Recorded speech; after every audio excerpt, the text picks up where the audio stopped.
Добро вечер од Вашингтон, го гледате ТВ журналот News Flash на гласот на Америка на македонски, јас сум Јане Боаджиевски. Во Ирак повторно насилство во главниот град Багдад во серија бомбашки напади.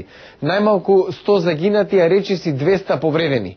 Во Афганистан пак се наоѓа во ненајавена посета секретарот за одбрана Роберт Гейтс, со цел да изврши притисок врз афганистанските лидери да ги зголемат домашните сили. Најмалку 118 лица загинаа, повеќе од 400 се повредени во серија бомбашки напади во централниот дел на Багдад. Трите експлозии се случиле во временски интервал од неколку минути една по друга, на преполн пазар и пред Министерствата за внатрешни работи и за труд. Ова е најкатастрофален напад во ирачкиот главен град од минатиот октомври наваму, кога во два напада со автомобили бомби загинаа најмалку 155 лица. Белата куќа најостро го осуди насилството. Афганистанскиот претседател Хамид Карзаи вели дека ќе бидат потребни 20 години пред владата да може да плати за безбедносни сили доволно силни да се справат со заканата од насилство. На пресконференција со американскиот секретар за одбрана Роберт Гейтс, кој во ненајавена посета на Кабул и врши притисок за зголемување на афганистанските сили, Карзаи изјави дека тие би можеле да ја преземат безбедноста во своји раце за 5 години.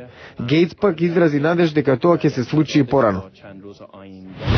Организаторите на конференцијата на Обединетите нации за климатски промени сметаат дека 12-дневниот состанок во Копенхаген можеби ќе биде последна шанса светот да спречи тешка неповратна несреќа. Делегации од 192 земји се обидуваат да постигнат договор за намалување на емисијата на штетни гасови во атмосферата, зашто многу научници велат дека е причина за глобално затоплување. Во меѓувреме, Американската агенција за заштита на животната средина објави дека таквата емисија е закана и по јавното здравје и по животната средина. Во продолжение на News Flash, многу научници тврдат дека поради глобалното затоплување во светот, многу земјоделци ги очекуваат бројни штети поради екстремните температури, сушите и поплавите. Еве како размислуваат фармерите во Соединетите Американски држави. Пери Болвен има околу 4000 хектари земјиште јужно од Вашингтон. Како и многу земјоделци, скептичен е дека загадувањето од човекот е причина за климатските промени. Yes, there is global warming, it's a scientific fact. Да, има глобално затоплување, тоа е научен факт, но изворот и причините се дефинитивно предмет за дискусија, вели тој. Бовен смета дека затоплувањето е дел од природен циклус, дека климатските промени не се закана по човештвото, туку самата легислатива за нив, затоа што планира намалување на емисијата на штетни гасови преку зголемување на цената на бензинот, јагленот и други фосилни горива, а земјоделството користи многу енергетски ресурси. Најголемото земјоделско здружение во Соединетите Американски држави, Федерацијата на Американски фармерски бироа, лобира во Конгресот против усвојување на законот за климатски промени.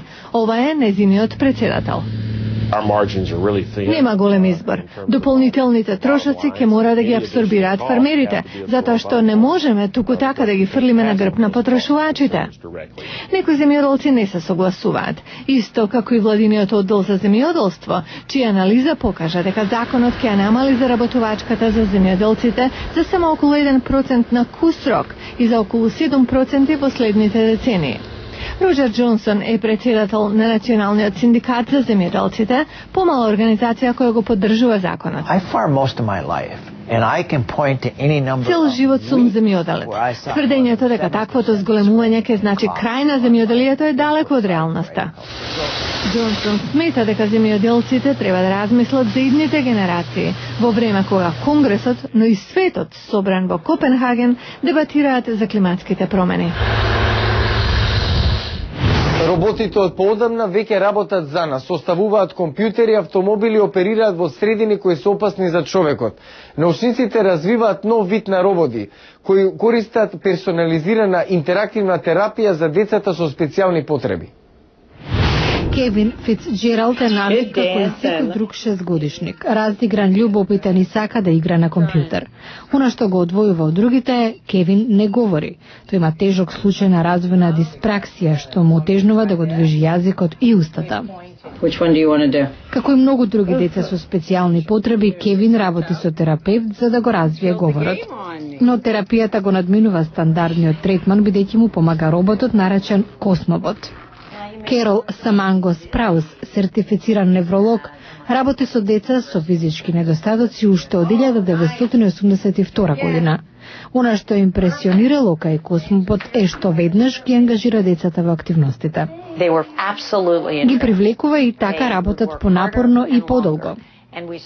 Една од причините зошто терапијата со Космоботот е толку успешна, вели Самангос Праус, е што децата го третираат како жив човек. Тие всушност преку него зборуваат и го користат да следат наредби.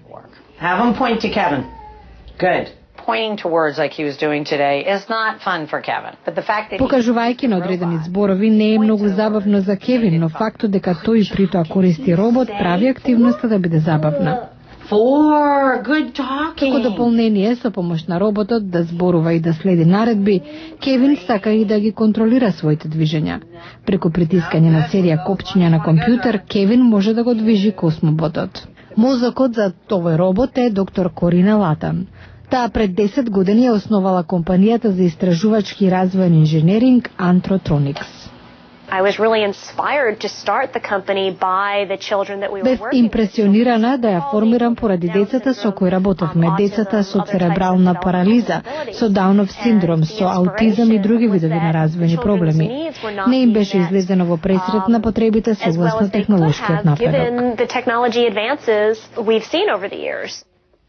Роботите за терапија и помош во социјализацијата како Космобот и натаму се смета за истражувачки средства, вели доктор Латан, и во САД немаат честа примена како во другите земји широм светот.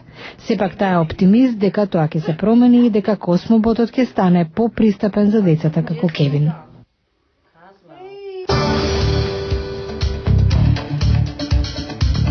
Утре во Newsflash, истражување, широм светот расте бројот на болнички инфекции.